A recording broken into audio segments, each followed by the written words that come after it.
মোৰ ককা আজি পৰা 60 years বেক 1967তো ঢুকালে। এওঁ আজি 82 years থাকি কিনি 1967 ঢুকালে।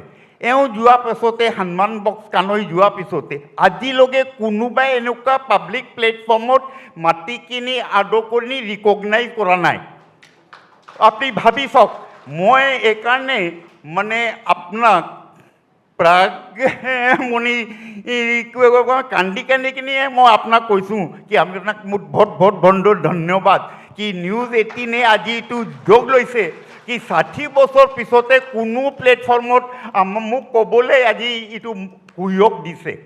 মোৰ যিটো ককাবিলাক আছিলে নহয়, আজি 145 yearsত আগত আহিছিলে, গাৰ্ডেনত থাকিছিলে, গোলা বুলি বস্তু আছে, তাত মানে আলপিনৰ পৰা হেলিকপ্টাৰলৈ পোৱা যায়, এনেকুৱা গোলা।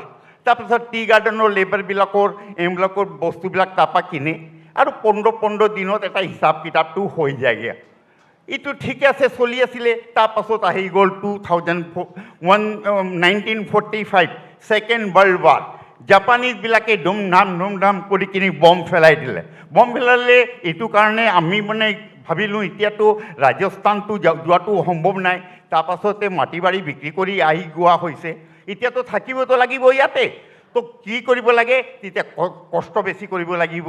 যেনে কাৰণে আপুনি কষ্ট কৰি কিনি এইটো কৰক। তো তাৰপাছত আহি গ'ল 1947 যেতিয়া আমি স্বাধীন হৈ গ'লোঁ। In the mean time British চাহিবিলাক যিটো আছিলে নহয়, আমাৰ 5-6টা ফেমিলি বাদ দি সোমেশ্বৰ বৰুৱা, আপোনাৰ নাম দিওঁ দ্বাৰা চাহাব, নন্দেশ্বৰ চক্ৰৱৰ্তী, ৰায় বাহাদুৰ, নীলাম্বৰ দত্ত, এইবিলাকৰ ফেমিলি টি গাৰ্ডেনৰ বাহিৰে কোনো গাৰ্ডেন ইয়াত নাছিলেই।